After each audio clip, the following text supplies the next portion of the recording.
Hi, this is Kerby Anderson. You know, each day we take on the tough issues and provide a biblical perspective to them. The topics we cover are wide-ranging. Apologetics, theology, prophecy, creation and evolution, intelligent design, marriage, family, child-rearing, the millennial generation, trends in society, politics, economics, business, religious liberty, the Constitution, public policy, foreign policy, military policy, tensions in the Middle East, abortion, homosexuality, pornography, sexual ethics, media, technology, history, and America's godly heritage. We talk about anything that affects your faith, your family, or your freedom. So don't go anywhere, because Point of View starts right now.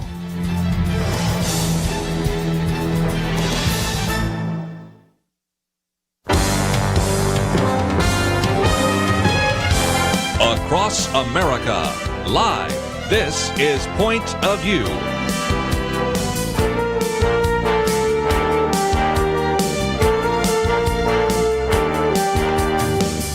And now, Kerby Anderson. Thank you for joining me. Hope you had a great weekend, and we certainly have a very busy week of different interviews on a variety of different topics, even this hour. And the next hour, we're going to be covering a lot of topics. Let me just give you an advance warning that we'll be talking with Kevin Butcher about free, rescued from shame-based religion. He is a pastor who's been a pastor for more than 3 decades, last 16 years in Detroit, but also the founder of a ministry that helps isolated and wounded and discouraged pastors really find the love of God. And of course, whether you're a pastor or not, I think you'll benefit from some of the conversation we'll have with him a little bit later this hour. Next hour, Jeff Jerina will be with us. We'll talk about some of these other mental health issues, and then we will get back to many issues in the news. But I thought we would start out by, first of all, looking at what has been taking place this weekend.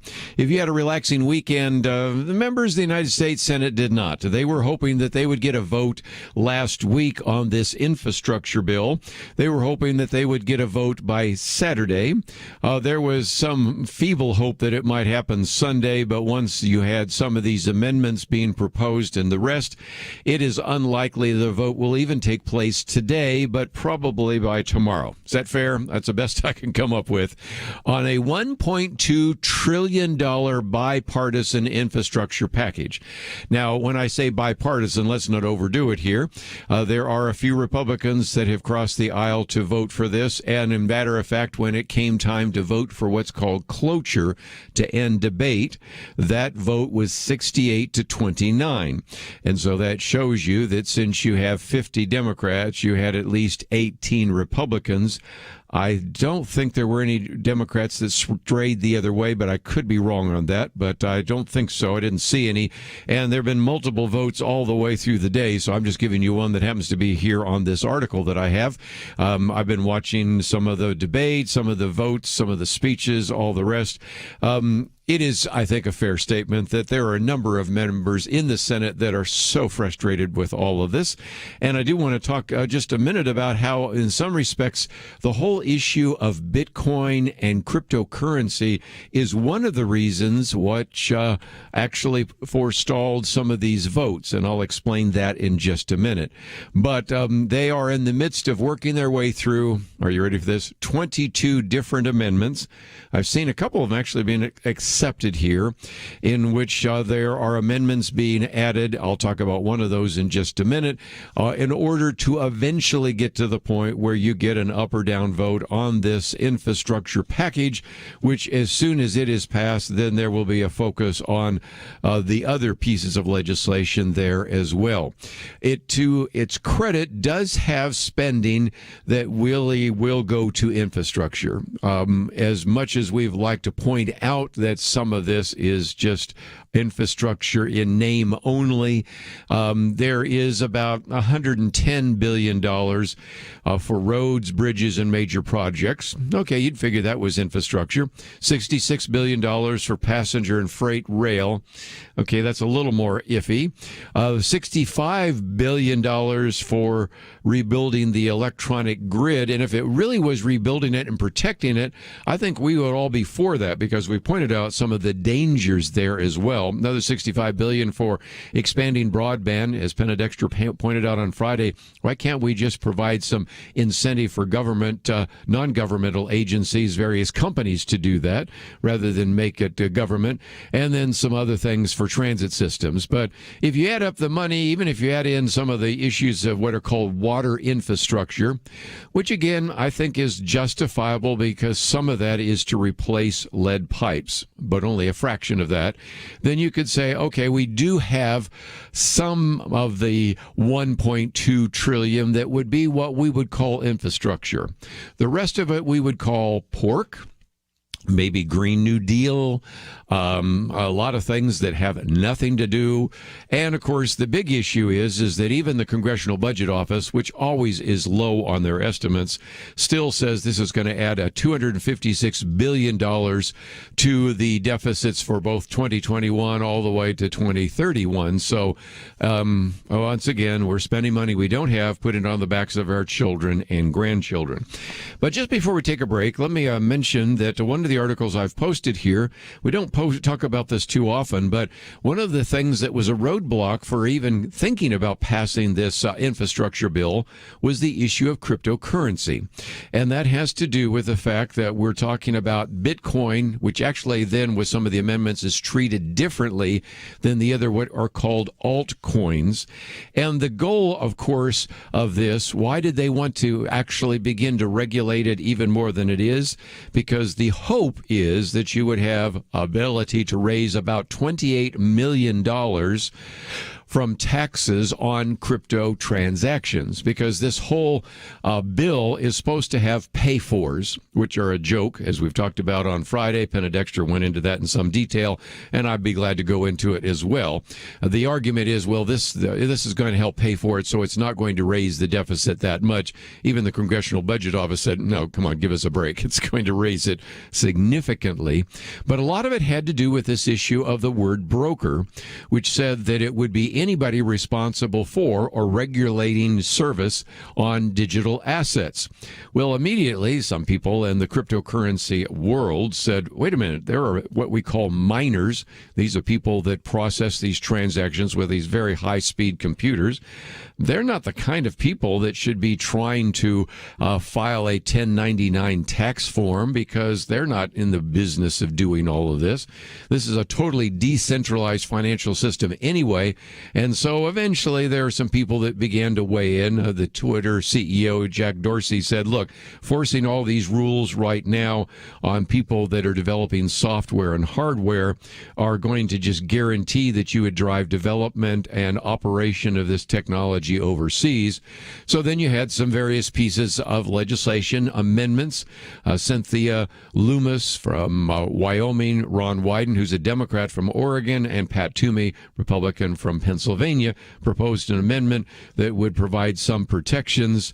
And that one was then countered by Senator Mark Warner, a Democrat from Virginia, Rob Portman, a Republican from Ohio, Kristen Sinema, a Democrat from Arizona, that would actually have this not apply to proof of work. And I'm probably going to get too much in the deep weeds for some of you, but proof of work is what is used to validate Bitcoin.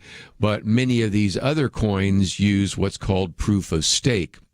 So Bitcoin and Ethereum, proof of work. Bitcoin will always be proof of work, I think. Ethereum 2.0 is going to be proof of stake, and all these other altcoins. So there was a lot of controversy, and that controversy, I think, illustrates the fact that whereas before cryptocurrencies and Bitcoin was kind of on the periphery, it was actually one of the major issues being discussed and debated Thursday, Friday, and Saturday.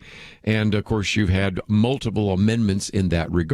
So I think it's come of age, and it illustrates, again, something that we understand, and that is sometimes really complex issues are just shoved through with a piece of legislation. And it was interesting to see some of the Twitter posts from these individuals that don't watch politics the way we do, just appalled that something as major as changing some of the rules and regulations on cryptocurrency were just going to be shoved through without any serious consideration. Well, now you know what Congress is like.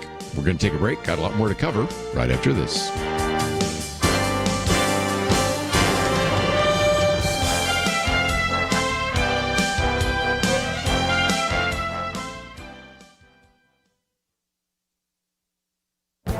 This is Viewpoints with Kerby Anderson.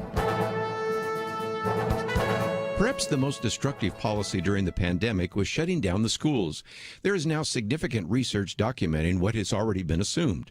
The experiment of requiring students to stay home and try to learn by computer has been a disaster. A new report by McKinsey & Company quantifies the harm that was done. The research team examined the 2021 spring test results for 1.6 million elementary school students. They discovered that the student shutdowns harmed the educational progress of students. They were, on average, 4 months behind in reading and 5 months behind in mathematics. These results are likely the best you can say for two reasons. First, this conclusion came from students who took the test. Many students had not returned to school and therefore did not take the test. It is reasonable to assume that they would do even worse than the students who did return before the test was administered. Second, educational performance was worse for students in less affluent neighborhoods. A year ago, I predicted that the students who would do best with online learning would be those who live in a home with a good computer, good internet connection, and involved parents. Students who lacked one or more of those essential resources would do poorly. That is exactly what the report found. McKinsey found that the children in majority black schools ended the school year a full 6 months behind in both math and reading.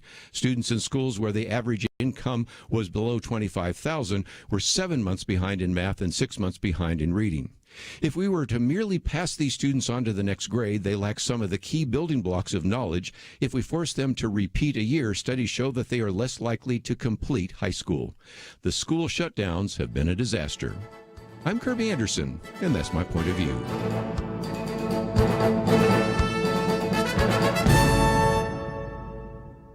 Go deeper on topics like you hear on Viewpoints by visiting pointofview.net. pointofview.net.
You're listening to Point of View, your listener-supported source for truth. Back once again, let's see what we can talk about school, vaccines, and what we really don't know about the virus. And so I want to get into that in some detail. And then we're going to have Kevin Butcher on, and we'll talk about some of those aspects as well.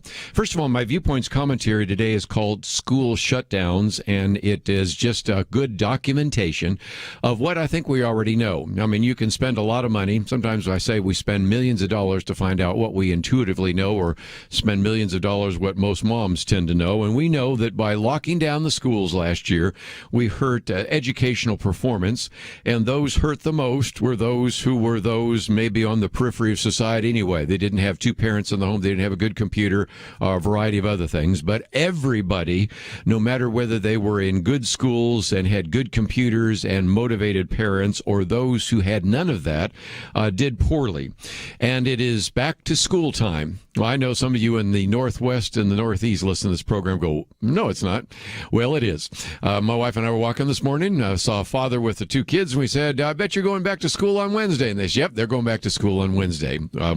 I know some of you that are listening don't go to school. Your kids don't go to school till after Labor Day, and I feel like there should be some immutable law in the universe that says that school shouldn't start until after Labor Day, but it's starting this week, and there are all sorts of debates. Matter of fact, fact, you may have seen this video that's making the rounds right now out of Illinois. It's actually the Mount Vernon schools, in which a doctor really just takes on the whole issue with just very good scientific information. But it brings us to the fact that states are, in many cases, trying to actually hide the information that is coming out, because our next article that we have here is one from The Hill. Now, I mentioned it on Friday, but it's worth talking about again, and that is we have 15 different states that are not publishing any information about what we would call breakthrough cases. Now, these are cases where an individual has a vaccine but nevertheless gets COVID-19 once again. On Friday, we talked about the recent breakout of the COVID cases in Provincetown, Massachusetts, and it wasn't until I actually posted the article that we had by Victor Davis Hanson that I realized that breakout and that super spreader event came from a gay pride event, which the mainstream press decided not to cover or at least talk about. But there's a bigger issue, and that is you have 15 different states that are not even posting the numbers on how many individuals who are fully vaccinated still came down with the virus, which should cause you to right away say, first of all, this is not a typical virus. Number two, this is not a typical vaccine. I don't even think it should be called a vaccine, because right now during the summer, when more people are getting vitamin D in their face than ever before, people are probably healthier, probably more outdoors, so less likely to have a compromised immune system because they've been indoors quite a bit, less likely to be in contact with individuals. They are nevertheless coming down with this in pretty significant numbers. And for those of you that live in a couple of different states, let me give you some numbers that we were able to dig up. Tennessee is a good example. As of the end of July, you had 31 breakthrough deaths and 218 breakthrough hospitalizations. I just mentioned Illinois, so let's give Illinois a chance here. 714 breakthrough hospitalizations and 180 breakthrough deaths. Again, this is a smaller percentage, obviously, than what you would have without vaccination, but it is, I think, illustrative of something I saw just a minute ago, which I've not posted because I just saw it just a second ago by Peter Van Buren. He says, really, the issue is that even though he is fully vaccinated, he was told that he could no longer actually walk dogs, because with the Humane Society where he works, he was, when he was outside, willing to take his mask off. Now, recognize he's fully vaccinated, and he has the mask, I guess, when he's inside with the dogs in the kennel, but when he walks the dogs, he took it off one time, and one of the staff said, wait a minute, and they're basically wanting to call security and all the rest, and so they told him he can no longer be a dog walker. Can you believe that? Anyway, okay. So he then, of course, later on says, I was wondering, just because it would be worth just trying to figure this out, he actually asked Google, and Google knows everything, right? What are the chances of getting COVID after being fully vaccinated? And he finds no answer.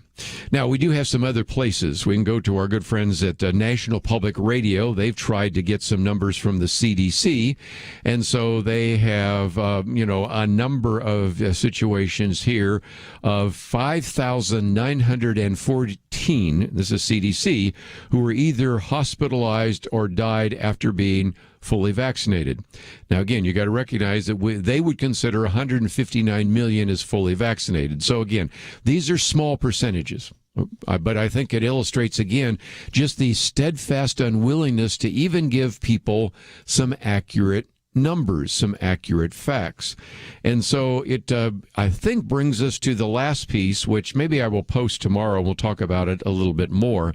But Michael Brennan Doherty was pointing out that we really have this kind of mantra that is coming out that simply says you got to wear a mask, you got to be vaccinated, and you still have to wear a mask even if you are vaccinated. And yet when you look at the numbers for that, it isn't really justifiable. And so in his second paragraph, he puts it this way. Nobody in the White House, at the CDC, or any public health bureaucracy has put a number on the shots in arm that would get us back to normalcy. They don't know. And now their minds are too rattled by the Delta variant wave to speculate. And then, of course, they've been going crazy because of what I just mentioned, some of the spikes because of Provincetown, Massachusetts, or some of the things out of Europe. So then he asks, I think, a reasonable question. Would more vaccines make it easier for them to return us to normal? He says that's getting harder to say, because he says possibly 100 million Americans have acquired some form of natural immunity from COVID-19. How? They've had COVID-19. They have the antibodies for it. Some evidence, don't want to push this too hard, but some evidence that natural immunity may be better than artificial immunity. But again, we don't know all the details. But there have been a number of people that I've seen in the last couple of days that have made that statement, and certainly that would be helpful. But then he goes on to say that 200 million Americans, overlapping significantly with that first set, have had some level of acquired immunity from the vaccine. So the point he's making is okay, we were promised this whole idea of herd immunity. We get to a certain level. Not everybody's going to have to get vaccinated. There are some people, quite frankly, that actually would have an adverse reaction to it and do. So when would herd immunity supposedly, as he said, actually stop COVID dead in its tracks? He says, assuming the statements that have been made before, we'd assume we'd be reaching it by now, because think again, 200 million. Of course, we have 300 and something million, but still 200 million is pretty significant, especially when you're talking about adults, because we recognize children probably a little less affected by this. And so he says if there was herd immunity that stopped COVID dead in its tracks, we'd be reaching it by now. But it looks like the disease is destined to go endemic, that is, becoming more transmissible, possibly more resistant to vaccines too, but less deadly as it evolves. And if you want to start then saying, well, let's look at other countries, he gives us two examples. We look at Sweden, for example, which has been called the bad boy of the Western world because they actually did not lock down. They tried fewer interventions, and interestingly enough, they seem to be more resistant to the lockdowns and all of the rest. You can look at Israel, which imposed one of the toughest lockdowns in any part of the democratic world, and it has slightly higher vaccination rate than the rest of most nations around the world, and yet it is contemplating a new lockdown. And so all I'm simply saying is there's a place for a fair amount of humility. Every trend that you think you would be able to document with this particular virus, the vaccinations, the masks, the lockdowns, and everything else, hasn't quite worked out the way it was predicted. And back to the key point that we've made before, it will always be with us. We were able to rid ourselves of smallpox because it only affects humans.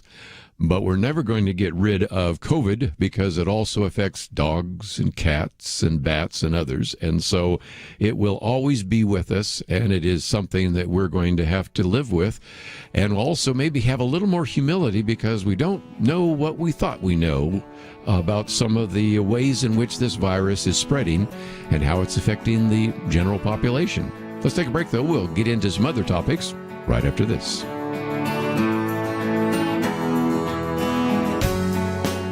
We live in a digital generation.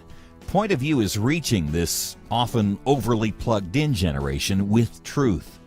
You can keep up with us 24 hours a day using your phone, your tablet, your laptop, or your desktop. Search for the Point of View Radio Talk Show on Facebook, where you can keep up with today's issues, learn about current and upcoming guests by liking us on Facebook. Also, follow us on Twitter. Our handle is @Point of View RTS.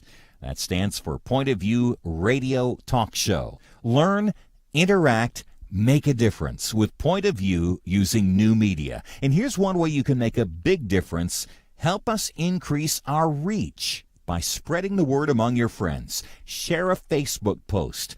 Tag us in a tweet. With enough joining us to plant seeds, we'll see a tremendous harvest. Come on, it only takes a minute. Search for Point of View Radio Talk Show on Facebook, at Point of View RTS on Twitter, and subscribe to the Point of View Radio Talk Show channel on YouTube. Learn, interact, share. The Point of View Radio Talk Show. Point of View will continue after this.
You are listening to Point of View.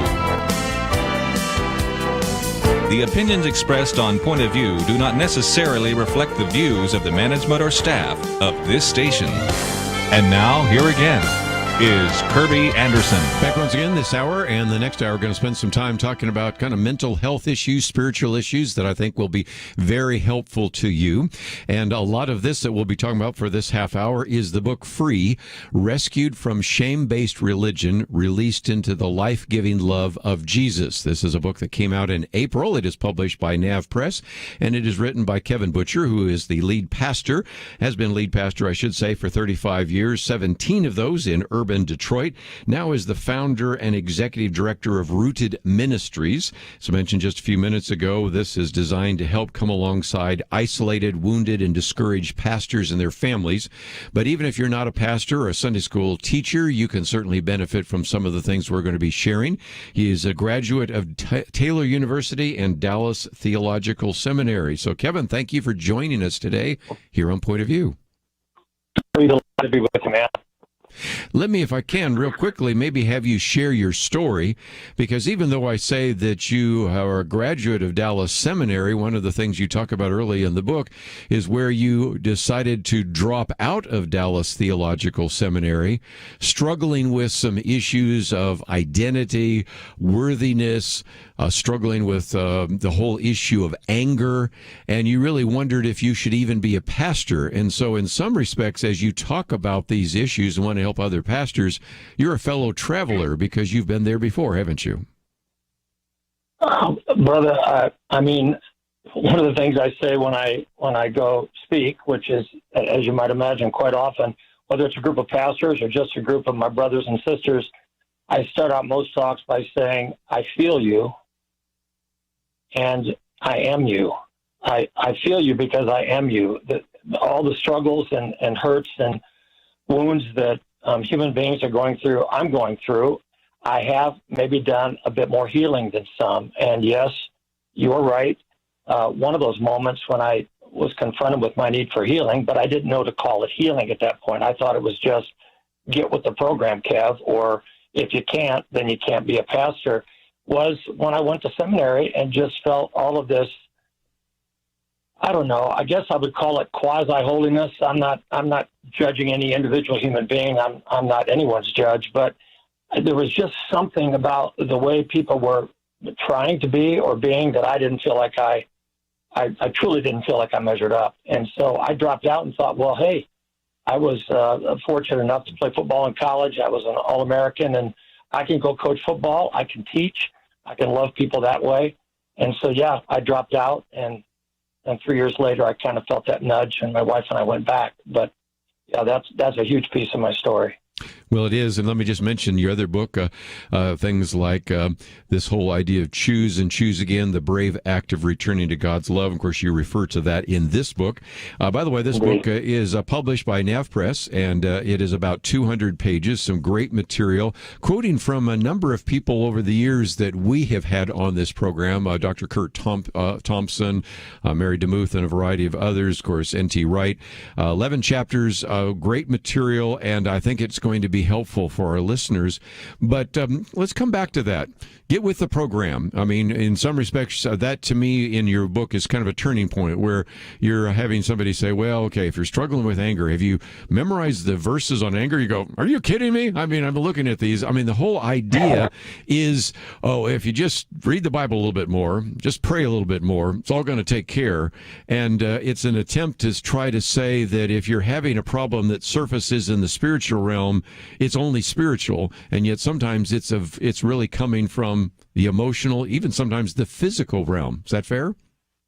Yeah, for sure. I mean, I've come to believe this not only because I see it in the scripture, Kerby, but I've come to believe it because, as you know, you've interviewed Kurt Thompson. You know, he talks about the brain science around spirituality, and that a quote that I love from Kurt Thompson, I heard him give it at a conference a couple of years ago. He said, we all come out of the womb looking for someone looking for us with love and delight. He said, we're not created to respond to the rules. We're created to respond to love. And he goes in his book, The Anatomy of the Soul, he talks about how that fits into what we know neurobiologically about brain science. But hey, biblically speaking, this is rock solid theology. Here's Jesus in his last night before he leaves the planet, Kerby, and he's saying to the disciples, hey, and what some commentators say, Kerby, is the closest thing to an ethical command out of the mouth of Jesus in the entire Gospel of John. He says to his disciples, hey, basically, I'm leaving the planet. You're staying here. And if the world's going to see me, they're going to see me through you. Here's what you must do. You've got to abide in my love. Right. Make your home in my love. John 15:9. As the Father has loved me, so love I you. You've got to make your home in my love. That love will surround you, protect you. It will empower you. And my love through you will bring healing to the brokenness in the world. But what we seem to get in evangelical Christianity, and I'm an older guy. I've been around the block a few times, traveled the world. I've seen this across ethnic lines. I've seen this across denominational lines, urban, suburban, rural. It doesn't matter what church. The theme seems to be what I call just do it Christianity. Yeah. Just get in another Bible study, just listen to another podcast, and then get with the program. Try harder. I mean, we're all getting it together. Why aren't you getting it together? And honestly, I think it's a heresy. I think it's a modern heresy. Wow. And again, we're talking John 15:9. As the Father loved me, I also have loved you. Abide in my love.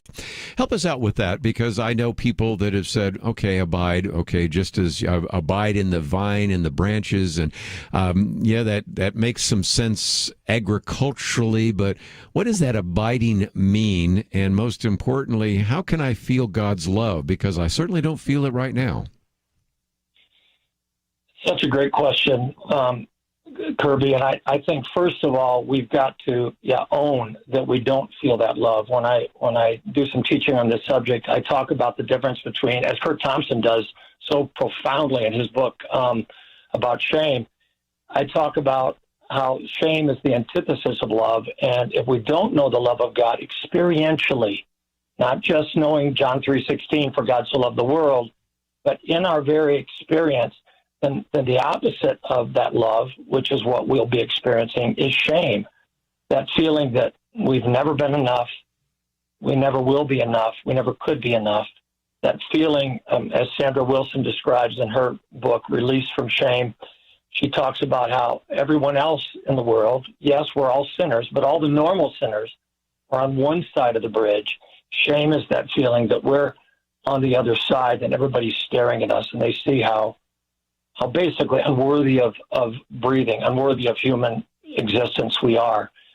So that's what happened to me. I literally got to the point where I wanted to kill myself because I felt that I just couldn't perform hard enough. I couldn't just do it well enough to bring value to myself, to believe that God really could value me enough that I should keep on keeping on. And so how do you begin to experience that love? I think first we come to the end of that just do it Christianity. We say, I just can't live that way anymore.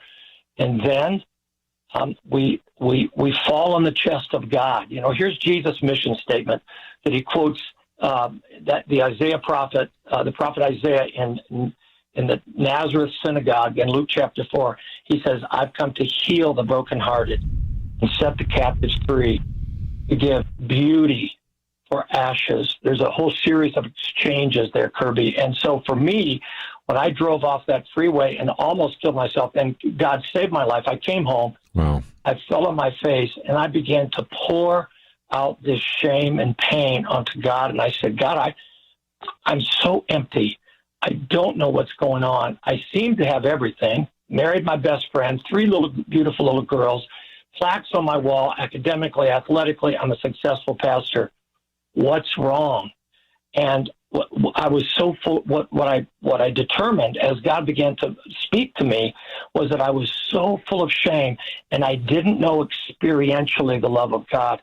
So I poured that out on the chest of God. And honestly, Kerby, and everybody's different, just like our kids. We love them the same, and yet they're all different. We have to love them in different ways to communicate to them. For me, as I poured my pain out onto to the Lord, my ashes, he brought to me a book called The Ragamuffin Gospel by Oh, sure. a struggling, you know the brother, former alcoholic, sometimes still slipping into alcoholism, priest named Brennan Manning. Sure. Let me take a break because I need to get into one of our breaks. But when we come back, we will talk a little bit more about this idea of healing from shame. And most importantly, you can't solve the past, but you've got to make sure you aren't passing it on through performance-based parenting. So we'll talk about all of that right after this.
Now, back to Point of View, your listener-supported source for truth. Talking about this book that came out just a couple of months ago. It is published by NAV Press. You should be able to find it in your local bookstore, but we have a link so that you can get it. And we'll talk more about that and also talk about this ministry that Kevin Butcher has, which I know those of you that are pastors or Christian leaders would like to know about. So we're going to talk about that as well. But Kevin, just a minute ago, you mentioned, it's been a while since we've talked about the Ragamuffin Gospel. Brendan Manning, matter of fact, the foreword by Michael W. Smith, interestingly enough. And that is a book that apparently did have a significant impact in your life. But then I want to continue maybe having you talk about healing from shame. And before we leave, I do want you to maybe pass on to parents. We can't do anything about the shame that was put on us as parents to our parents, but as parents to the next generation, we need to make sure we don't pass that on. So I want you to address all of those issues if you've got time to do so. And first of all, How has that book and how have some of these revelations changed your life? Because I think there are listeners right now that are saying, yeah, I don't feel loved by God. I feel a tremendous amount of shame. I don't feel worthy. How do I get out of this? Yeah, and so, just to continue my thought from before, Kerby, God responded to me by getting me a copy. Don't know who gave it to me. Wish I could thank that person today, of the Ragamuffin Gospel. And I read it, and that brother embraced me through that book, and I wept all the way through it. And I realized at the end what I'd been looking for in all of my performance was just the love and the acceptance that God offered me through his son Christ, and that it was free, and that I didn't have to do anything to receive it. And there was nothing that I could do to make him not love me. And I think that in the next 30 years of my journey, obviously I continue to go to the Lord every day, because the enemy continues to attack us with shame every day. Because the one thing he doesn't want us to know, Kerby, is that we're loved. Because when we know we're loved, we're free, and then we can give that love away to others, and then the kingdom comes. Jesus is able to do his healing work in the world. So the enemy doesn't stop. So I go to the Father every day. Father, show me your love. Show me in your word. Speak to me your love. But the other way that the scripture, I think, is amazingly clear about, Kerby, that we experience the love of Christ, and again, this is connected to literal brain science, is through the body of Christ. Neurobiologists today will even tell us that a little baby's third trimester of the womb can begin to experience the pain of not being loved that early. Their limbic brain begins to break down. But the way neurobiologists say that we can heal from being not loved is by being loved. The brain has an amazing neuroplasticity, and if love impacts non-love, love will win every time. So it's interesting that in 1 Peter chapter 4, 2,000 years ago, this brother named Peter says, above all things, he says to the churches, love one another fervently, because that love is able to heal a multitude of sins. And so here I am one night with my best friend. We just done a conference together, and shame was overwhelming me, because shame always says you're not enough. You haven't been enough. You didn't do enough. And he was trying to give me, Kerby, just a simple brotherly compliment, and I wasn't having any of it because I was so full of inadequacy and shame. He pulled his chair aside, picked up another chair, came right up into my face. Now, here, I'm an ex-college football player. This is an ex-Army captain. Right. And yet he got right up in my face, put my face in his hands, got close enough to me that I could literally smell his breath. And he said, Kevin, don't you get it? I just love you. And I'm telling you, I share these kinds of stories in free, as you know, Kerby. It's that kind of love that the body of Christ is intended to give to us in our brokenness as we walk in Sunday after Sunday, yes, or Tuesday after Tuesday. It's that love that will heal shame. It heals shame. That is so good. You know, we're just about out of time, and I do want to, if nothing else, encourage people to go to your website, which is rootedministries.co, and we have a link there, so you don't have to remember that. But I know there are people right now that would benefit from the book, and we have that information available at our website, pointofview.net. And, of course, you can get it either in paperback or Kindle. I suspect you'll probably be able to find it in almost any bookstore anyway, but that's the first step. But it seems to me that there are some other steps, and especially for those in leadership, we really want to encourage our pastors out there. There are certainly so many that are isolated from their congregation. They're wounded because of what the elder board or the deacon board or various members in the church have done. They're terribly discouraged in their ministry, and that's why you've developed this ministry. And because you've been not only out there in the suburban world, but even in Detroit, Michigan, you have a sense of being able to minister to anybody in any situation. So talk about how you can use this book and the resources that you have at Rooted Ministries ministries.co to really help people that are struggling right now?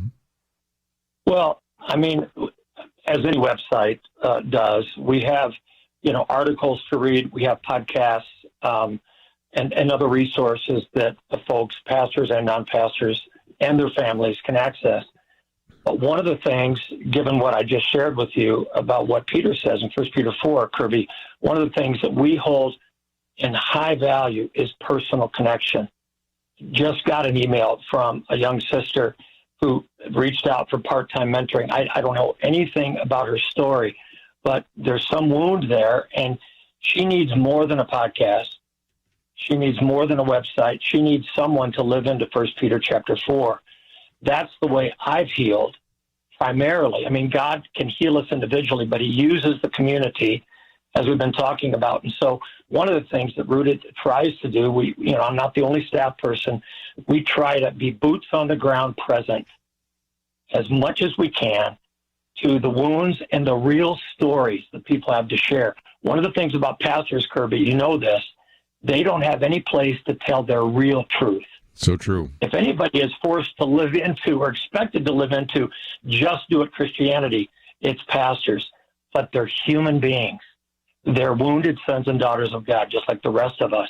And so to create space in safety with no judgment for someone to be able to say, this is what's really going on, and to know that they're loved right there with the love of Christ in what's really going on, that's where healing begins. So good. Again, this book's been out a couple months, so you should be able to find Nav Press book in the bookstore. Again, free, Rescued from Shame-Based Religion, Released into the Life-Giving Love of Jesus. And again, we have a link to Rooted Ministries. And I know, Kevin, you would welcome getting some phone calls or some emails from some of our listeners right now, because that's why this ministry exists, so that you can begin to help those who are struggling, who are downcast, wounded, discouraged, even isolated. That's exactly right. And Kerby, I'm just one brother. And so I'm not trying to be, more than I can be. But not only do we have more than one staff person, but we have connections all over the country with folks who are living into the love of Jesus Christ, who are absolutely, they've come to the end of just do it Christianity. They've come to the end of living in shame, and they have begun the healing journey of being able to hear that voice that Jesus heard at his baptism. You are my beloved son. You are my beloved daughter, in whom I am well pleased. And so they're able to become, to quote Henry Nouwen, wounded healers to others. And so the connection might be with me, or I might be personally connecting callers or folks who email us with those around the country who can walk with on their healing journey into the love of Christ. We'll be right back. Having civil conversations about important issues seems to be harder and harder. Various media outlets tell people what they should believe, why they should be outraged, and getting people to actually think, well, it can be difficult. Whether it's the gospel, tax issues, social policy, or just about anything else, you need to have solid information and clear thinking to address the hard issues. You need God's truth applied. And that's what you get in less than 2 minutes with Point of View's Viewpoints Commentary, a daily resource to help you be informed and think through the things we need to be talking about. It is free and will arrive in your inbox each day when you visit pointofview.net/signup. Sometimes we know we should say something, but we're silent because we're not quite sure what to say. Viewpoints Commentary can help you break the silence and change the narrative. It can make you a more equipped agent for truth. Get your free subscription to the Viewpoints Commentary at pointofview.net/signup. pointofview.net/signup. Point of View will continue after this.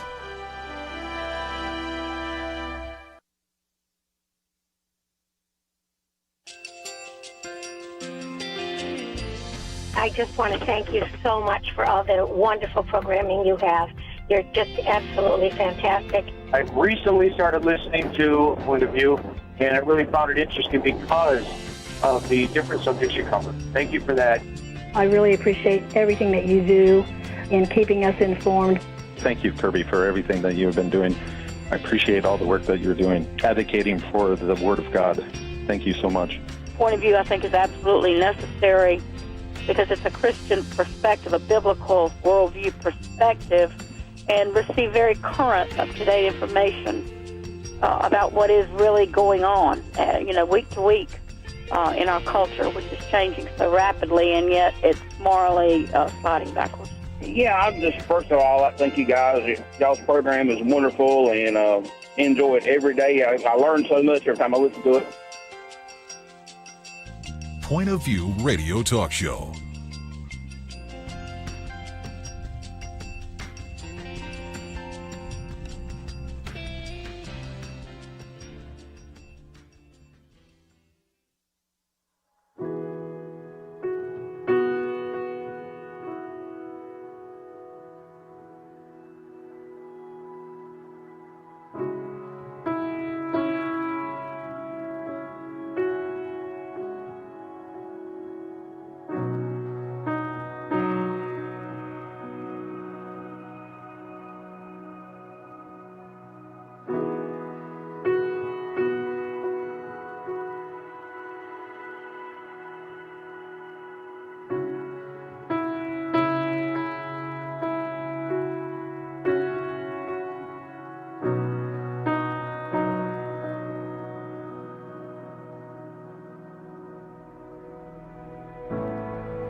Hi, this is Kerby Anderson. Each day we take on the tough issues and provide a biblical perspective to them. The topics we cover are wide-ranging.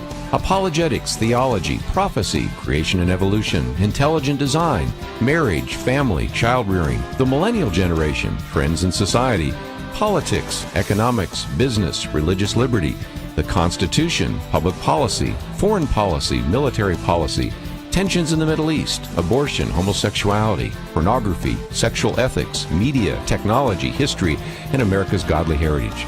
We talk about anything that affects your faith, your family, or your freedom. So don't go anywhere, because Point of View continues right now.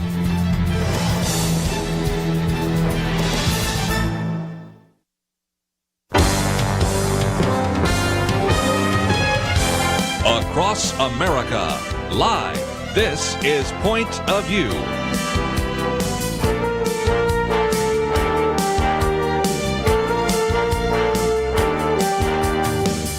And now, Kerby Anderson. Last hour, spent some time talking about kind of spiritual and mental health issues. We're going to continue as we talk with our good friend Jeff Jerina.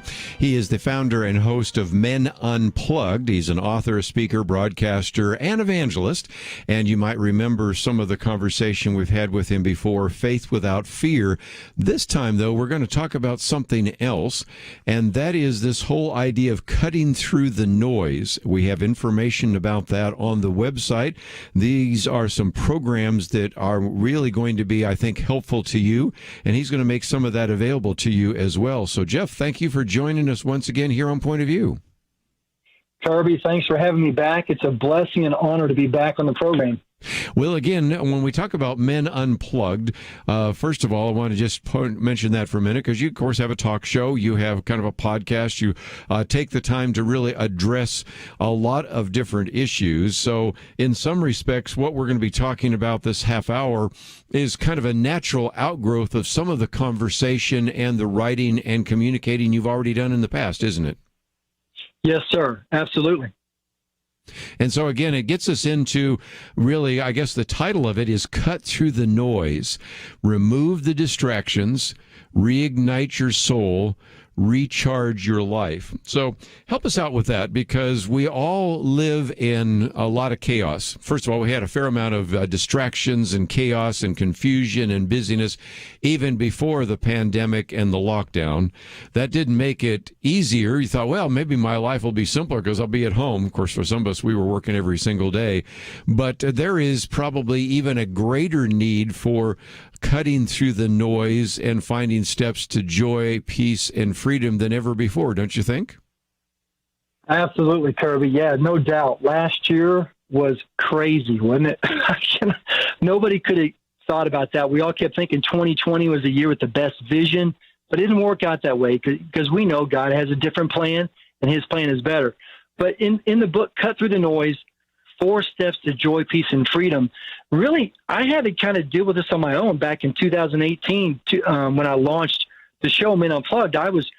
What I was doing, Kerby, and you may can relate with this, when you started your program years ago, you get so focused on getting that one thing done that I was just focused on getting the message out about Men Unplugged, how we could help men and their families through the topics, through the discussions, through the biblical wisdom, that what was happening was I was losing critical time with God. I wasn't spending any quality time with him. And what was happening was my soul was just drying up. I just felt empty, felt drained, overwhelmed. And so then one night, I just went outside, was looking up at the stars. Tears started running down my face as I realized, Kerby, this is what the Holy Spirit just kind of impressed upon me. Jeff, you've been spending all this time getting the message out about your program, about what you can do there, and you're trying to cut through the noise through social media, but yet you're not cutting through the noise in your own life to connect with me. And that's when I realized there had to be a better way, and that's how I came up with this 4-step system. And this 4-step system, Kerby, is based off of one word. It's one word that we all do, but we don't do it enough, and we don't do it right, especially in the spiritual sense. And that word is rest. So again, let's see if we can kind of work our way through the REST, because that's going to be really important for people to understand that. And then I want people to pay attention, because you're going to make some of this available to individuals. But how does that all come together? Give us, if you can, a little bit of that 4-step plan that you have been able to put together. Yeah, and I know your program, we don't have much time, but I'll give you just really one step here, the first step, because I think this is the hardest one to attain. And the reason why I say it's the hardest, Kerby, because as you mentioned earlier, we're so busy, we're so distracted. And what I call noise in this book, it's not just audible, it's inaudible. It's anything that you're attracted to or distracted by that's keeping you from a deeper connection with Jesus. And this stuff also, it's affecting your relationships. It's getting your life out of balance. And at the same time, it's causing you to not achieve the goals that you want to achieve, living out your true purpose. So this first step, and again, the 4 steps, each step begins with a letter in that word rest. So this first step is to recognize the distractions in your life. And the reason why I say it's the toughest is because what do we have to do? We have to pause. We have to stop, make an intentional effort to stop what we're doing, to sit down and reflect on what is going on in our life. So again, that's the idea of recognize. Now, one of the things you want to do is make some of this available, because as people go to the various links that we have, and certainly we have a link to menunplugged.net, and you can find it there. But we also have information from the previous book that we've talked about, Faith Without Fear, came out a couple of years ago. And then we also have, of course, a link to Cut Through the Noise. People are going to be surprised, because when you click on Buy Now, it's free, right? Well, yeah. Well, it was until the release date. It came out July 20th. It was free up to that point. But here's how we're doing it here. It's free for the point of view audience in this sense that I would love to come out there and speak to, whether it's a church group, school, organization, individual, whoever that is, coming through point of view. I would love to do that for free. I would love to bring this program out there, speak to you guys about Cut Through the Noise, Faith Without Fear, or any other topic I talk about. I would love to do that for the point of view audience. If they come through you guys and they say, I'm contacting you through Kerby, through point of view, man, I would love to do that for free as a free service. So how can they contact you? Because we do have an opportunity for people to do that right now, and we have a link to menunplugged.net. That seems like the best way to contact you, isn't it? Yeah, they can do it that way for sure. Or if it's easier for them, just send me an email at jeff@menunplugged.net. And are you allowed to give phone numbers out on this program? I don't know if you can do that or not. Well, we probably could do that. Okay. Well, if they can, if they feel more comfortable, they can call us at 469-569-9246. Okay. Well, again, we're going to take a break, and when we come back, I thought just for a few minutes we might remind people of your history, because your whole salvation story, in some respects, reminds me of some of the conversation we had last hour with Kevin Butcher, because you've dealt with depression, you've dealt with thoughts of suicide, and I've always thought that it is probably true that anyone can help anybody else in the body of Christ, but it is so often the case that if you've been a fellow traveler, if you have struggled with these issues yourself, and you were honest enough to talk about how you began to think about this issue of cutting through the noise, even as you were trying to get your priorities straight. But when we come back, I'd love to have you share a little bit more of your testimony in that regard, because the book, the course, the other resources all sort of spring out of your own testimony. So let's take a break. When we come back, though, let's get into some of these issues. Perhaps you have some comments or questions about some of the things we've talked about already, either in the first hour or now with Jeff. You can give us a call, 1-800-351-1212. menunplugged.net is your key source, but we also have information about Faith Without Fear, and that is a book that has a foreword by Josh McDowell and really talks a great deal about the whole issue of confidence and power. And then this one, Cut Through the Noise, 4 very important steps to joy, peace, and freedom. And we'll continue our conversation right after this.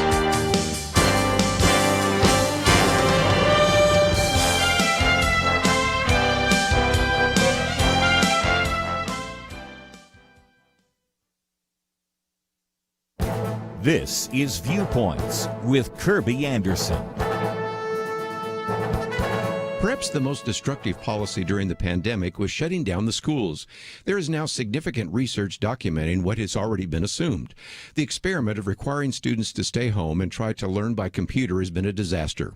A new report by McKinsey & Company quantifies the harm that was done. The research team examined the 2021 spring test results for 1.6 million elementary school students. They discovered that the student shutdowns harmed the educational progress of students. They were, on average, 4 months behind in reading and 5 months behind in mathematics. These results are likely the best you can say for two reasons. First, this conclusion came from students who took the test. Many students had not returned to school and therefore did not take the test. It is reasonable to assume that they would do even worse than the students who did return before the test was administered. Second, educational performance was worse for students in less affluent neighborhoods. A year ago, I predicted that the students who would do best with online learning would be those who live in a home with a good computer, good internet connection, and involved parents. Students who lacked one or more of those essential resources would do poorly. That is exactly what the report found. McKinsey found that the children in majority black schools ended the school year a full 6 months behind in both math and reading. Students in schools where the average income was below $25,000 were 7 months behind in math and 6 months behind in reading. If we were to merely pass these students on to the next grade, they lack some of the key building blocks of knowledge. If we force them to repeat a year, studies show that they are less likely to complete high school. The school shutdowns have been a disaster. I'm Kerby Anderson, and that's my point of view.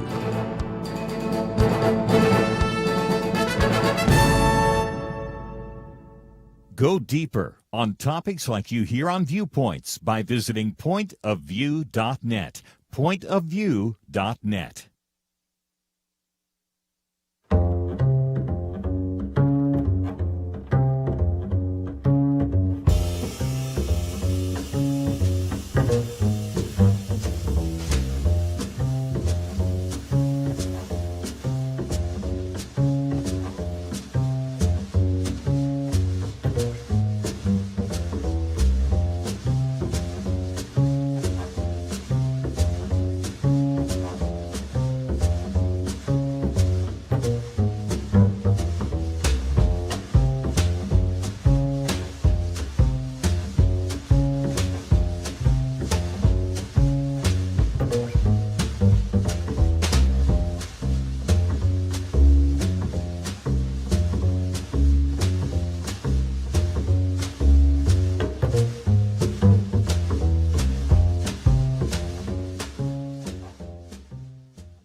You're listening to Point of View, your listener-supported source for truth. Jeff Jerina for a little bit longer, and again, he is the founder and host of Men Unplugged, an author, speaker, broadcaster, and evangelist. Let's, if we can, for just a minute, maybe have you share a little bit of your story, because it is, I think, indicating, if nothing else, the fact that you understand the hurt, the concerns, maybe the distractions that affect so many of the people in the listening audience. Well, I appreciate that. And if I go too long, Kerby, just let me know. Really what happened was 1996 to 2000 was really the darkest time of my life. And, I graduated college around 94, undergrad in business. And I thought, for most people, this is the best time of your life. And so I got a job at Northern Telecom. For those of you who used to work telecom or still do, you probably heard of Nortel Networks. So I was making a lot of money. I was getting promoted. And then all of a sudden, my car flipped over. I was driving when I shouldn't have been driving. It was late one night. Car flipped over. It skid on the left side about 50 to 100 feet. And then I got this big scar on my left hand, okay? And that scar right there was the beginning of really when I got depressed, okay? And I developed this thing called body dysmorphic disorder, which is a form of OCD. And what that means is any physical defect or flaw or thing that you think is bad on your body, you just obsess about it. You manifest it, and you'll pick on it. You do all these different things to cover it up, to hide yourself. I mean, just day in and day out. Not to mention, I had severe suicide thoughts almost every day of my life. Wow. And what happened was, see, I was not a believer at that point, Kerby. Although I grew up in church, I didn't know what the gospel was. I never heard that it's by what Christ did on the cross through grace that we're saved. So I bought into these lies that Satan said that you had to look a certain way. You had to make a certain amount of money. You had to be perfect. You had to do this, do that. And so when I got this scar on my hand and I started losing my hair at the same time, now, Kerby, I'll be honest, I still miss my hair. I still miss that. But what happened was I focused on these things even when I was driving down the road.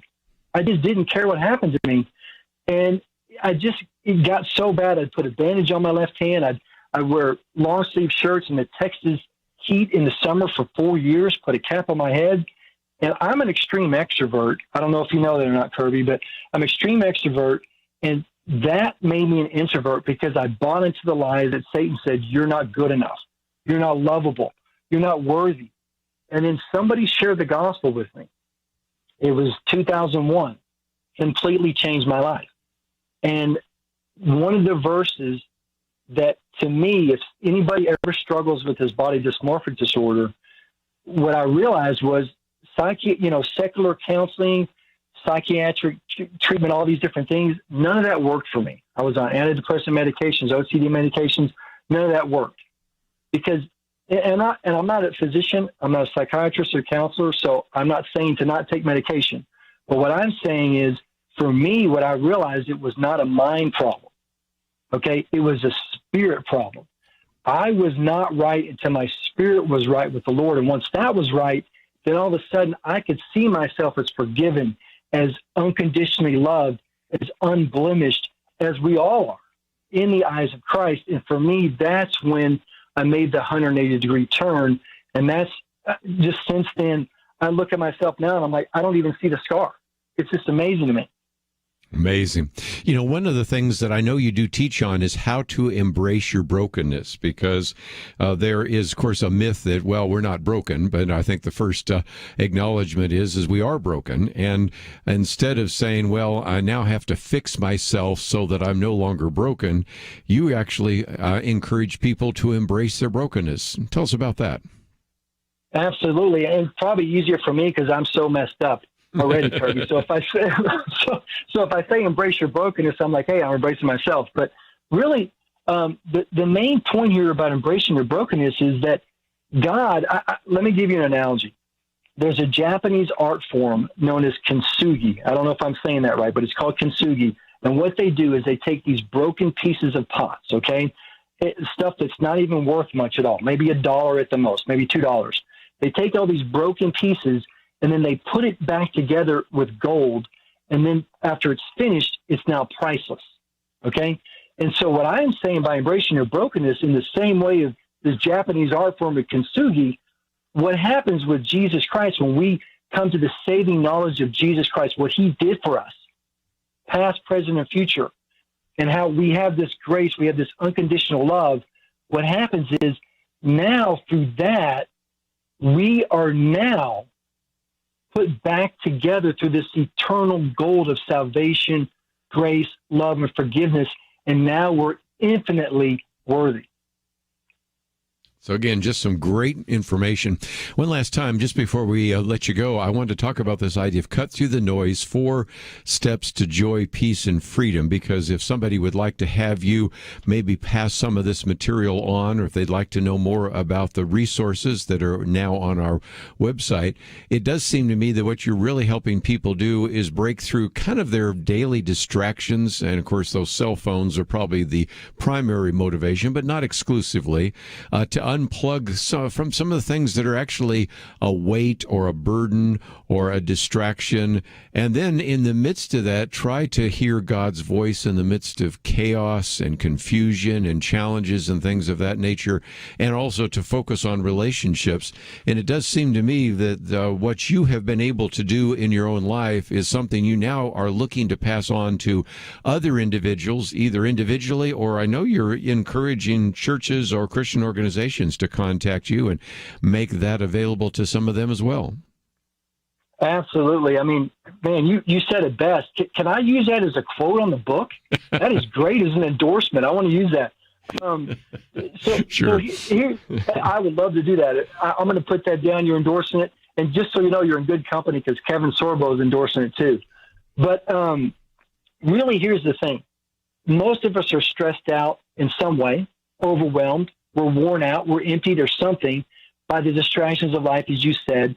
And we got to have something. There has to be some roadmap so we can unplug from this stuff, okay? So we can get through the chaos, confusion, and ultimately the number one way is through God's word, through prayer, through Jesus. But we need some practical way to do that because the world, here's the thing, the world, as you know, Kerby, is not getting quieter. It's getting louder. That noise keeps getting louder and louder and louder.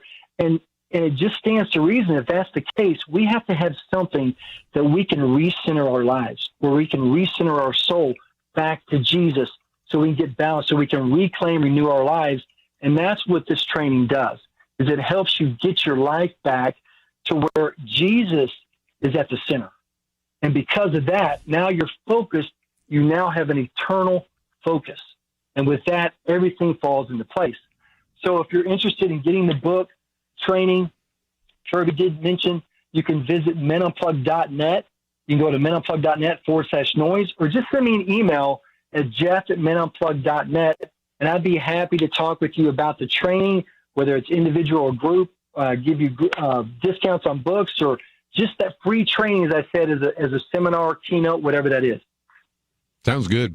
Again, you think about the Apostle Paul when he was even writing in the first century, told and really admonished the church in Philippi to focus on those things which were true and noble and right and pure and lovely and admirable and excellent and praiseworthy.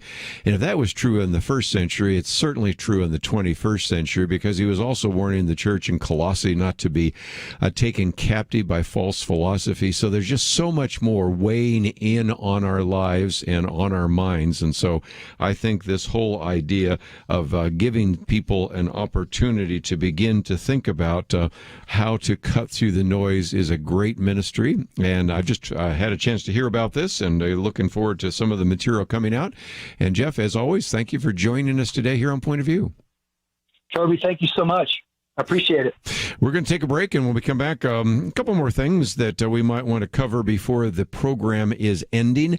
One of the things that I did want to focus on is my commentary, talking about the shutdown of the schools and how that has been so ineffective, and how there are now others that are saying, if we're going to make these kids wear masks and maybe even start having a shutdown again and try to do online learning, there are some real cost to this. So we're going to talk about that a little bit as well, and then get into some other topics that we have addressed. So first of all, you can find my commentary, which today is called School Shutdowns. We also have the video that we made available on Friday. It's still available on vaccine misinformation. Maybe I'll have a few other comments to make about that.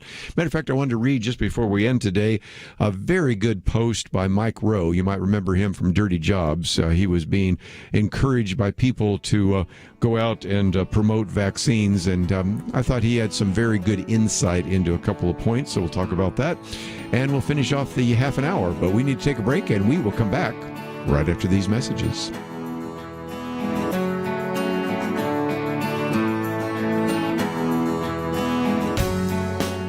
We live in a digital generation. Point of View is reaching this often overly plugged-in generation with truth. You can keep up with us 24 hours a day using your phone, your tablet, your laptop, or your desktop. Search for the Point of View Radio Talk Show on Facebook, where you can keep up with today's issues, learn about current and upcoming guests by liking us on Facebook. Also, follow us on Twitter. Our handle is @PointOfViewRTS. That stands for Point of View Radio Talk Show. Learn, interact, make a difference with Point of View using new media. And here's one way you can make a big difference. Help us increase our reach by spreading the word among your friends. Share a Facebook post. Tag us in a tweet. With enough joining us to plant seeds, we'll see a tremendous harvest. Come on, it only takes a minute. Search for Point of View Radio Talk Show on Facebook, @PointOfViewRTS on Twitter, and subscribe to the Point of View Radio Talk Show channel on YouTube. Learn, interact, share. The Point of View Radio Talk Show. Point of View will continue after this.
are listening to Point of View.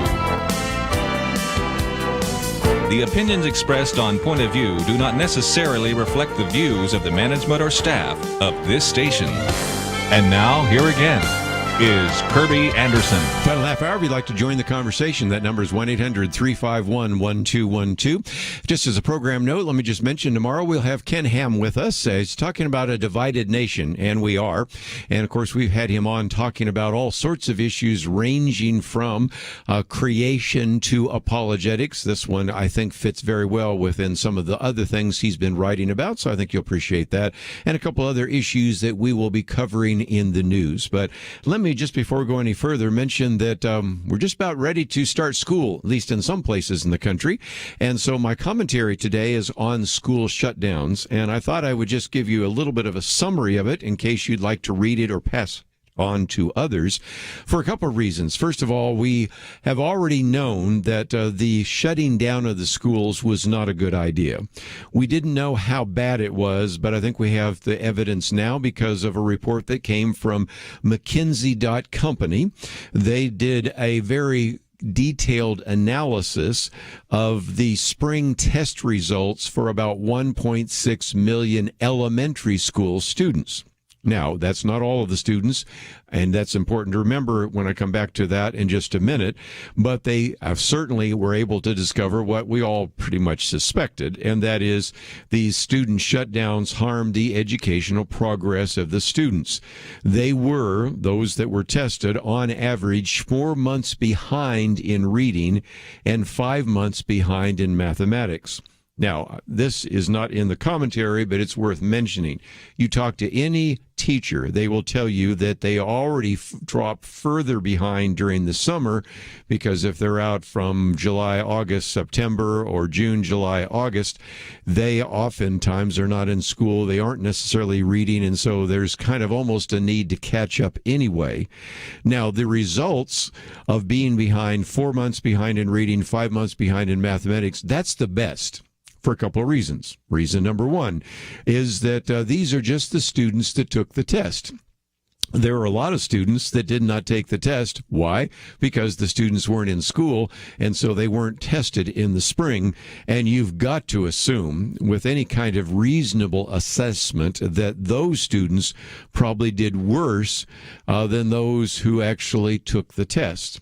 The second issue is, as we've talked about before, and we predicted even back a year ago, is that the students that are in a home where there is an emphasis on academics, where the parents keep the kids responsible, where they have a good computer, where they have good internet connection, they're going to probably do better than the ones that are lacking one or more of those factors. You with me? I think most of us can figure that out. And so we were predicting even a year ago that the ones that were really going to suffer were the ones that did not have some of those essential resources, either resources from their parents, resources in terms of the technology. And of course, that's exactly what they found. For example, they found that children in majority black schools ended the school year a full 6 months behind in both math and reading. Students in schools where the average household income was below $25,000 were 7 months behind in math and 6 months behind in reading. That is devastating. Okay, so now what do we do with that? 6 months behind, just think about that. That's 2/3 of a school year. How do you solve that? I mean, if you say, well, we're just going to pass them on, then we know that they lack some of the key building blocks of knowledge. If we force them to repeat a year, and does anybody think that's going to happen? I have had one of my children repeat a year in school, but that doesn't happen very often. And there are all sorts of studies that show that if you ask a student to do that, they become even less likely to complete high school. And that is an issue which I may come back to a little bit later this hour, because my commentary tomorrow is about what I call college degree discrimination. But let's just again recognize that if we say we want them to stay at home and learn online, that has not worked. So now we're having all sorts of debates about having the kids go to school and be behind barriers and wear masks all day. And we know that doesn't work. And lest you have any thought about that, I mentioned in the first hour this testimony. It's kind of a viral video going around. Some of these videos go. It's a testimony by a man by the name of Dr. Dan Stock. He's at the Mount Vernon School Board, which is in Illinois. And I think it's very articulate of looking at how the masks really don't provide the kind of protection that some of the people that are promoting them think that they do. They provide some, but not, as I said, there's good, better, and best. But most kids are not wearing top-of-the-line masks like those in the health professions, okay? So that's the first issue. Number two, talking about the fact that there is sort of this assumption, which is a false assumption, by the way, that we're going to get rid of this virus, and we are not. I mean, as I've said before, we've had one success in all the history of epidemiology, and that's smallpox. And the reason is because we didn't have any animal vectors. With COVID-19, we have animal vectors for sure. So again, just reading a minute ago from a piece that I mentioned by Peter Van Buren, he says requiring people to wear masks based on one outbreak, and he was talking about what's happened in Massachusetts, is kind of the philosophy, well, it can't hurt, but he says really it does, because now we're trying to tell everybody, even if they've been vaccinated, and again, recognize we don't have a pediatric vaccination program yet. We don't even have approval for vaccinations for these elementary school kids. But he points out the fact that what you end up with are kids or even adults wearing masks that are old, dirty, improperly worn, all sorts of things like that. To say that it doesn't have any impact, well, first of all, we just talked about the educational impact. How about a few of the others? For example, the economic impact, of course, was devastating. Of course, the whole issue of education, and then even the, if you will, mental health impact, pointing out that suicide attempts, in this particular case, he's quoting from suicide attempts for teen girls increased 26% during summer 2020 and 50% during the winter of 2021. That is certainly, again, some of the concerns that are surfacing there. And so we have just a need for some kind of political leadership.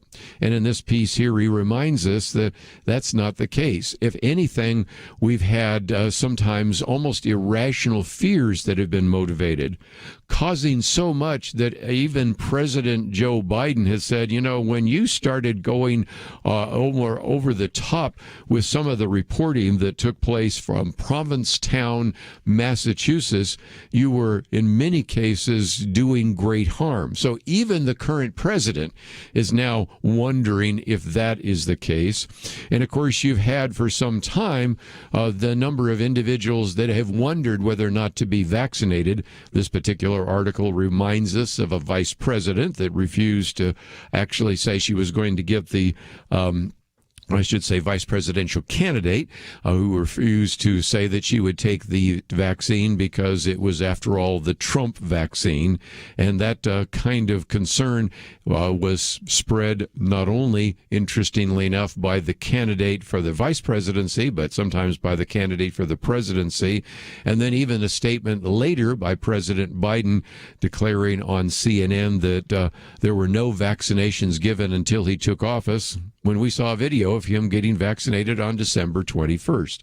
So the issue is going to be more and more complex, but especially when we talk about our kids, sending them back to school at a time thinking that they are either going to be very effective at learning by following some kind of online protocol, which we now can, I think, demonstrate have not worked, or by saying that maybe we'll just require the kids to wear masks both inside and outside and have all sorts of other protocols, is going to be, again, devastating for the educational future of some of these kids. And I think we're going to look back to this year of 2020 and 2021 and say to ourselves, this was a very big mistake, and we are now dealing with these COVID kids that work their way through the school system. And like I said just a minute ago, what are you going to do with those that are 7 months behind in terms of math, 6 months behind in terms of reading? Do we just keep passing them on to the next grade, and do we just keep hoping that maybe they catch up over time, given the fact that there are all sorts of conversations right now about lockdowns and shutdowns and distance learning and all of the rest? So it's a question I want to put on the table, and if you'd like to join in with your conversation or comments, we'd love to hear from you. 1-800-351-1212. And while we talk about the vaccines, I thought when we come back briefly, might read from our good friend Mike Rowe. You know him from Dirty Jobs, and a while back there was an individual that said, okay, you talk about taking the vaccine. Glad that you did. But are you going to encourage other people to follow your example? And he had some good things to say, and as always, I appreciate his common sense, so I thought I'd share some of that with you before we end. But if you'd like to join us, that number is 1-800-351-1212. Be right back.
Now, back to Point of View, your listener-supported source for truth. Back for a few more minutes. Let me just mention that we probably won't be talking much more about the virus and the vaccine tomorrow, because it just seemed like a, if you will, a pause before we'll be talking about a lot of things in Congress.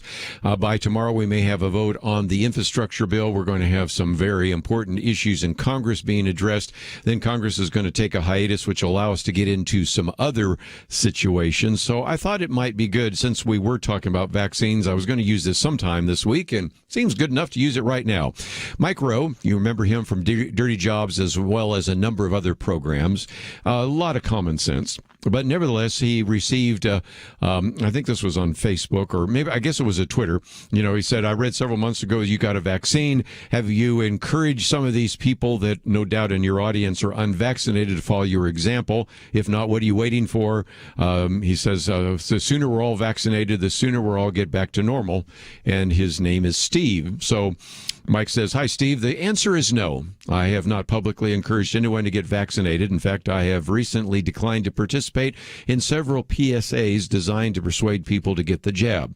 That's not because I'm opposed to vaccines, obviously. Vaccines have saved more lives than any other advancement in the long history of medicine. And to your point, I got the shots the minute I was eligible. But I'm not a doctor, Steve, and even though I occasionally play one on TV, I'm not inclined to dispense medical advice to people on this page. True, I did appear in a few PSAs early on, back when they assured us that locking down was essential to keeping our hospitals from being overrun. 2 weeks to flatten the curve. Remember that one? That, of course, turned out to be untrue, and I regret my role in helping perpetuate that particular falsehood. I also regret that what I said during the first Zoom show to air on prime time. It was an episode of After the Catch, where I discussed the lockdowns with a few crab boat captains. At one point, I looked into the camera lens on my computer and said with uncharacteristic earnestness, for the first time in a long time, it appears that we're all in the same boat. Well, I was wrong about that, Mike Rose says. We're not in the same boat. Not then or now. We're in the same storm, but our boats are very different. Some prospered during the lockdowns and rode out the gale in yachts and pleasure crafts. Others floundered and weathered the storm in rowboats and dinghies.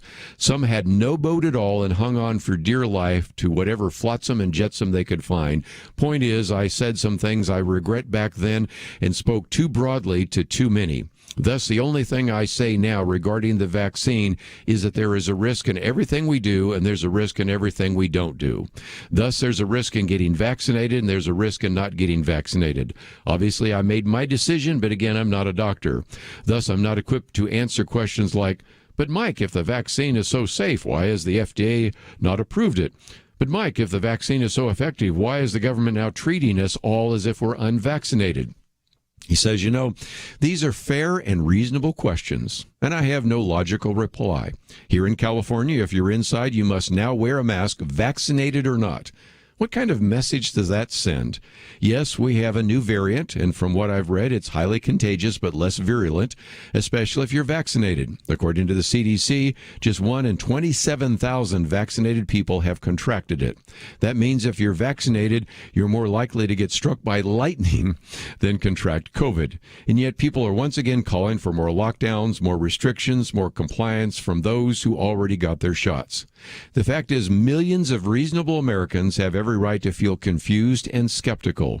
Those people you refer to, Steve, the ones now telling us that they can't get back to normal until everybody is vaccinated, they are the same people who said 2 weeks to flatten the curve. There are same people who told us that masks were useless before they told us that they were critical. Those are the same people who told us that a return to normalcy would occur just as soon as the most vulnerable among us were vaccinated. Then just as soon as half the population was vaccinated, then just as soon as we achieved herd immunity. Those are the same people who told us that they didn't trust any vaccine developed under the last administration. Now those same people are belittling the skeptics. Good stuff. Last two paragraphs. If this were a Peanuts cartoon, those people would be Lucy pulling away the football at the last moment while a nation full of Charlie Browns land flat on their collective back over and over and over again. Those people you refer to, elected officials, journalists, and most disturbingly, more than a few medical experts, have moved the goalposts time and time again while ignoring the same rules and restrictions they demand we all live by. They're always certain, usually wrong, incapable of shame, and utterly devoid of humility, a word I've used a couple times here today. Is it any wonder millions find them unpersuasive? I'm sorry, Steve, but even if I were an actual doctor, I wouldn't know what to say to the skeptics on this page. But as a fake one, I'll say this. Every single American who wants the vaccine had the opportunity to get it for free. Those who have declined will not be persuaded by the likes of me. At this point, I'm afraid the government has but one course of sensible action. Get the FDA on board, stat, and then provide an honest daily breakdown of just how quickly the virus is spreading among the unvaccinated versus the vaccinated. No more threats, no more judgments, no more politics, no more celebrity-driven PSAs. By the way, he did, of course, some of those. No more ham-fisted attempts at public shaming. Just a steady flow of veritable data that is definitively proves that the vast, undeniable, overwhelming majority of people who get this disease are unvaccinated. In other words, give us the facts, admit your mistakes, try a little bit of humility, and stop treating the unvaccinated like the enemy. So anyway, that is the piece by Mike Rowe. In case you want to find it, we haven't posted it, but I'm sure you can find it out on Twitter, Facebook, and a number of places. And I just love the way in which he brings a level of common sense to the discussion. And while I'm mentioning Mike Rowe, this is just a preview for tomorrow. My commentary tomorrow is called College Degree Discrimination.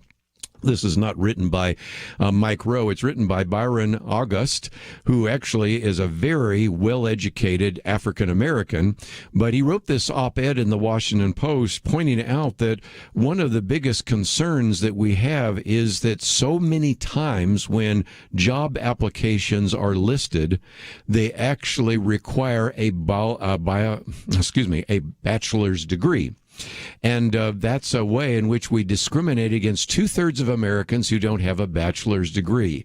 At a time when people like Mike Rowe and others have talked about the skills gap, at a time when we've talked about labor shortages, I take you through in the commentary tomorrow his story about his father, who actually was a factory shipping clerk, but decided to learn computer programming, and they allowed him to ultimately become a junior programmer.